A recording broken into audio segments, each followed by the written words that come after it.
आप समझ क्यों ना रहो केशव भैया, बस वही वस्त्र दिखाना जो मेरे लल्ला पे सबसे अच्छे लगे। हाँ हाँ। ये देखिए,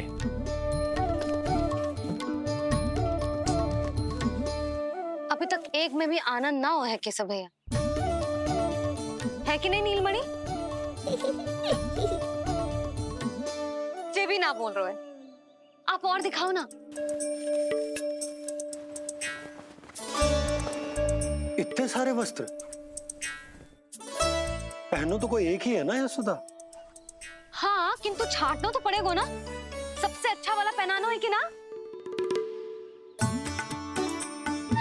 केशव भैया वो वाला दिखाओ। ये वाली? हाँ लल्ला।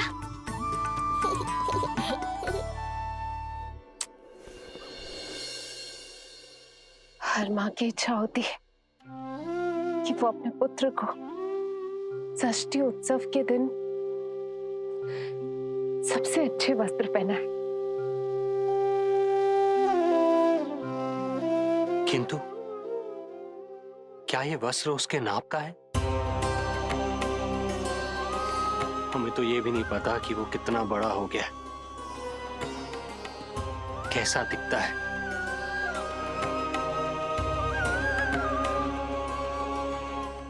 ये पहरेदारों ने दिया है। देवकी, हम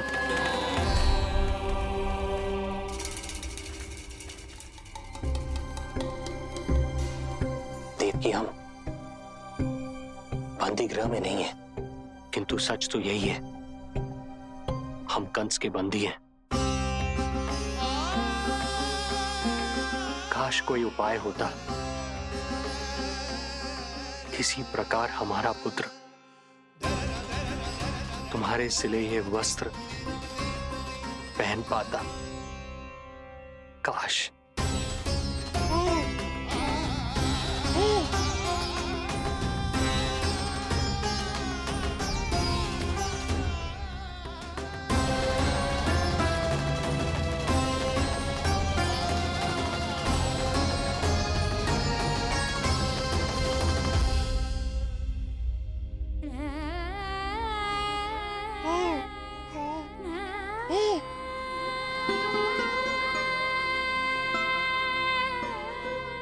ओम श्री विष्णवे नमः। ओम श्री विष्णवे नमः। ओम श्री विष्णवे नमः।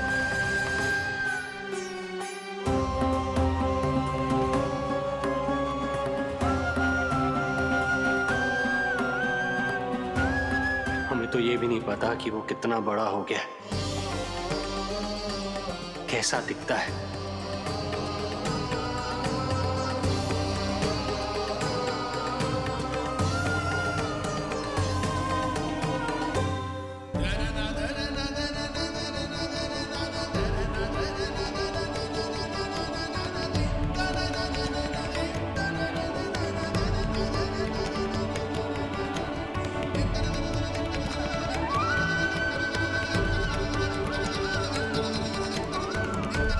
ओम श्री विष्णवे नमः।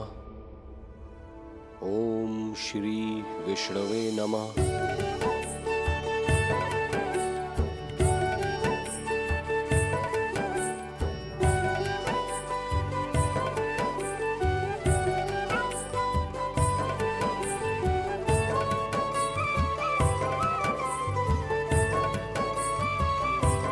ओम श्री विष्णवे नमः।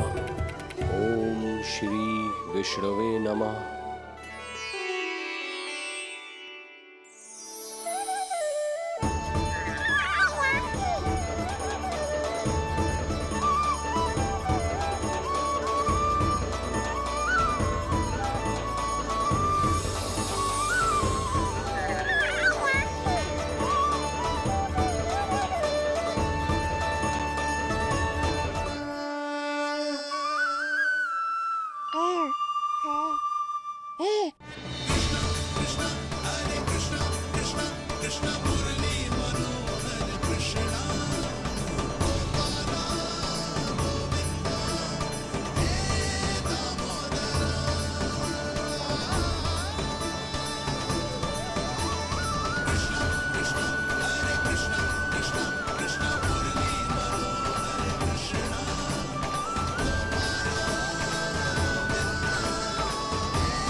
अच्छी लगी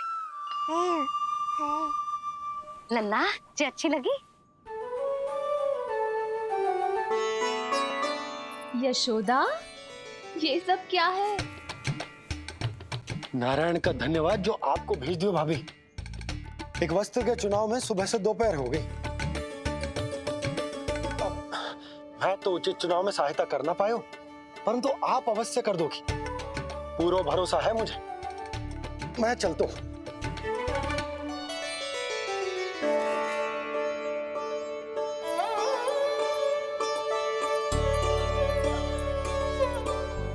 मैं क्या करूं जीजी, कोई वस्त्र मिलना भी तो चाहिए ना जो मेरे नीलमणि के योग्य हो।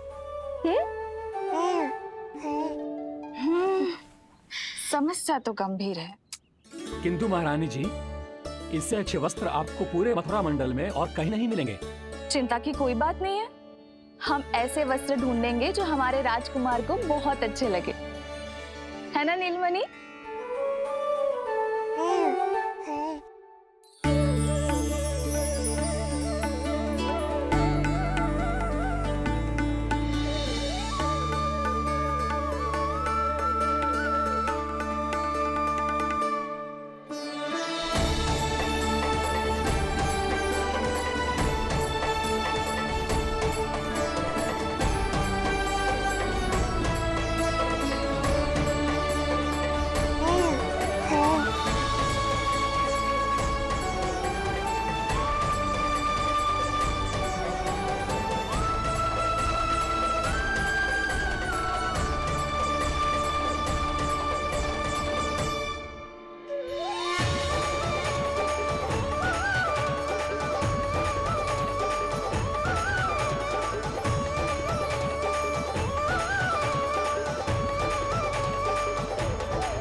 इसी के नाप का है।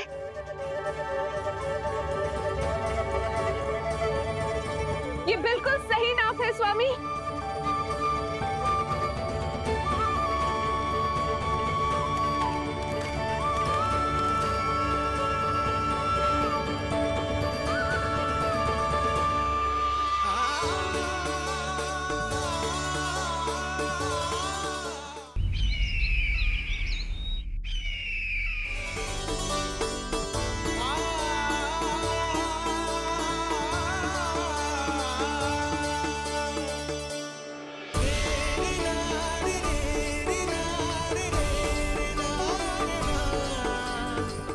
बोलो पुत्र, कैसे लगे ये वस्त्र?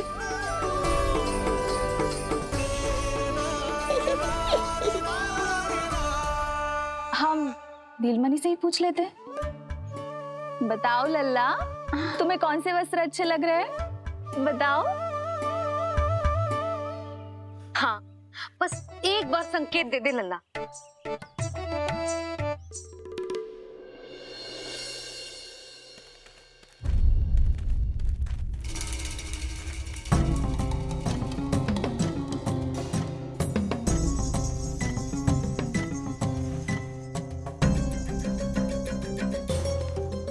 हमारी एक टुकड़ी घायल अवस्था में वापस आ चुकी है। अवश्य ही कुछ बुरा हुआ है उनके साथ। तुम दोनों सतर्क रहना, हमारे कंस महाराज कभी भी आ सकते हैं।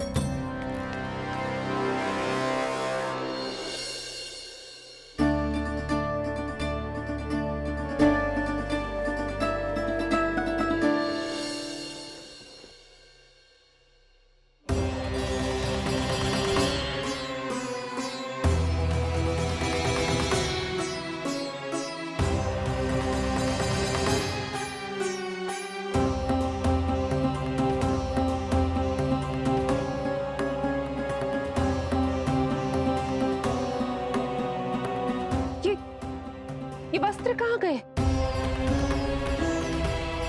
अवश्य ही हमने स्वप्न देखा होगा देवकी। यदि स्वप्न था तो मेरे बनाए वस्त्र कहाँ गए स्वामी?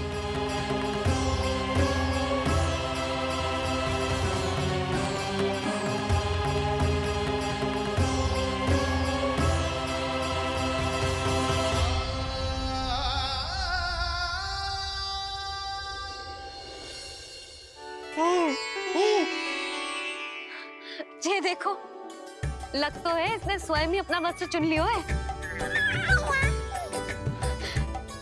जे वाला दिखाइए। कौन सा? जे वाला? हाँ जे वाला।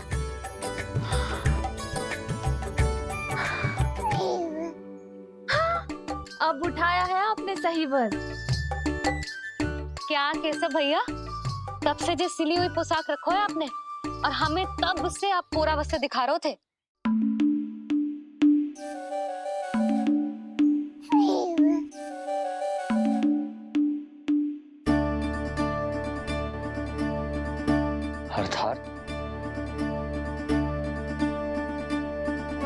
अर्थात हमारा पुत्र हमारे पास ना होकर भी हमारे साथ ही है।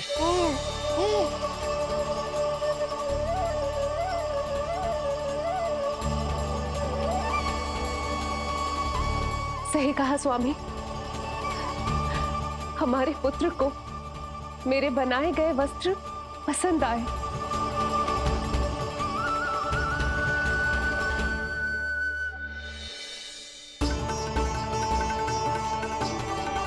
और उसने हमारी भेंट स्वीकार कर ली।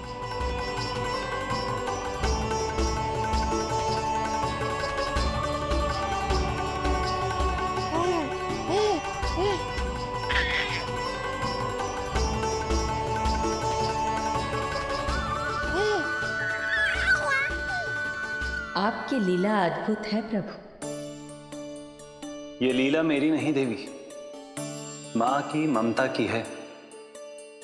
मुझे तो बस अपने कर्तव्य का भान है। दो माओं का पुत्र होने के नाते मैं उन दोनों में से किसी की भी इच्छा को अनदेखा नहीं कर सकता। मैं वरदान देता हूं कि यदि अब से कोई भी मेरी मूर्ति को अपना पुत्र समझकर अपने घर में पालेगा, तो मैं स्वयं उस घर में उनका पुत्र बनकर निवास करूंगा और लड्डू गोपाल कहलाऊंगा।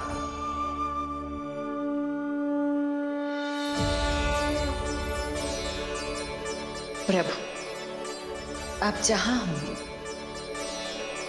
मुझे तो वहां होना ही है। आज से मैं भी उस घर में सुख और समृद्धि के रूप में वास करूंगी और उस घर के प्राणियों की प्रत्येक इच्छा पूर्ण करूंगी।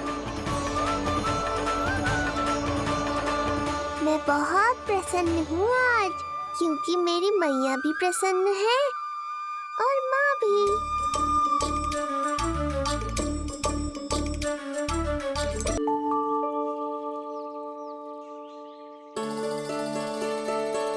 मैं बहुत प्रसन्न हूँ आज, क्योंकि मेरी मैया भी प्रसन्न है और माँ भी। किंतु कोई ऐसा भी है जो बिल्कुल प्रसन्न नहीं है।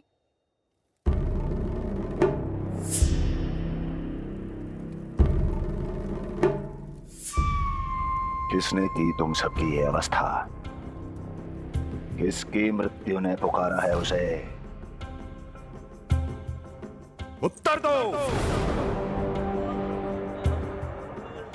हम नहीं जानते महाराज, वहां कोई था ही नहीं, किंतु कोई तो था महाराज। विष्णु था वो, छलिया विष्णु। कहां छुपा हो सकता है वो? विष्णु कहाँ छिपा है ये तो मैं भी नहीं जानता महाराज, किंतु जब से आकाशवाणी के विषय में आपने बताया है, मुझे एक शंका है जो लगातार मेरे हृदय को कचोट रही है। आकाशवाणी के अनुसार विष्णु का अवतार देवकी के गर्भ से 8वें पुत्र के रूप में जन्म लेने वाला था, अर्थात उसका जन्म उस बंदी गृह में ही हुआ होगा। तो फिर वो वहां से भागा कैसे? और उसे तो पुत्र होने वाला था महाराज। फिर वो कन्या, वो किसकी पुत्री थी? कहीं ऐसा तो नहीं कि उस बंदी गृह में कुछ ऐसा हुआ हो जो आपकी जानकारी के बाहर हो महाराज? और यदि कुछ ऐसा हुआ है तो क्या वसुदेव और देवकी के जानकारी के बिना ऐसा हो सकता था? मुझे तो लगता है महाराज कि आपकी बहन और आपके बहनोई दोनों ही आपके शत्रु विष्णु के साथ मिले हुए हैं। मेरी बहन और मेरा बहनोई, उनमें इतना साहस नहीं। उन कायरों ने तो मेरे भय से अपनी सभी नवजात शिशुओं को एक एक कर मुझे सौंप दिया था। वो मेरे विरुद्ध नहीं जा सकते।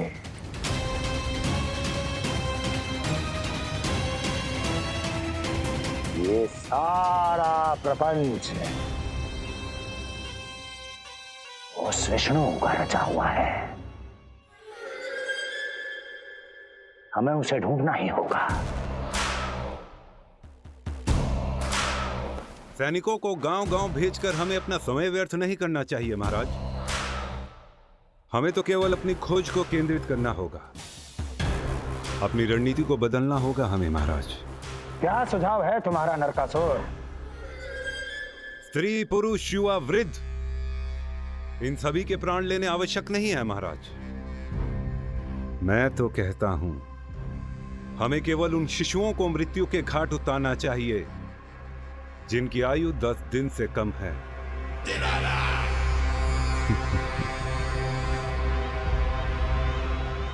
लगता है कंस को मेरा सुझाव अच्छा नहीं लगा।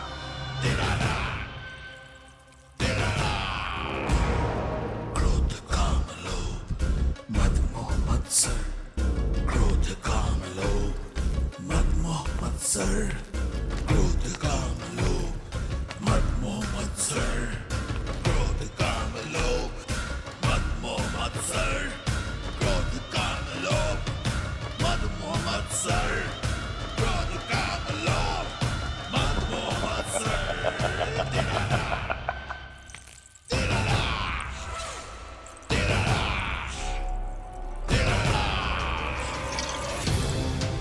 वाह मेरे मित्र वाह।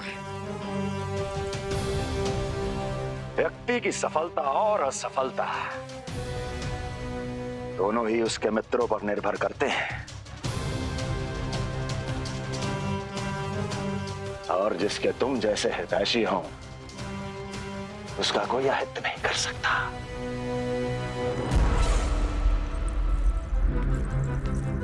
सर्वोत्तम सुझाव है ये।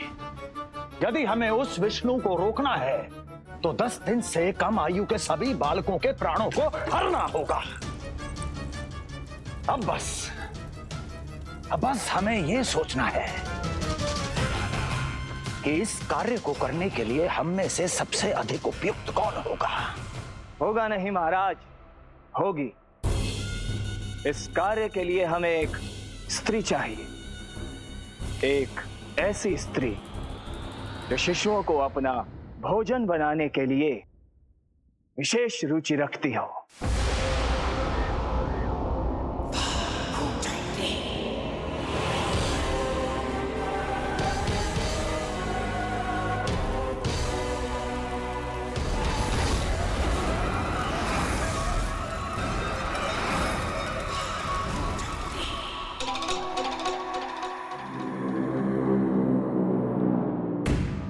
मैं स्वयं जाकर मिलूंगा उससे। इस कार्य के लिए सबसे उपयुक्त वही है। पूतना पूतना पूतना पूतना पूतना।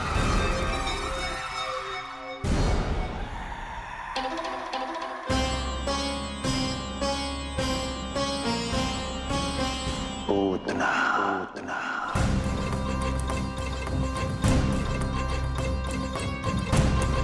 क्या हुआ लल्ला? सब ठीक तो है ना?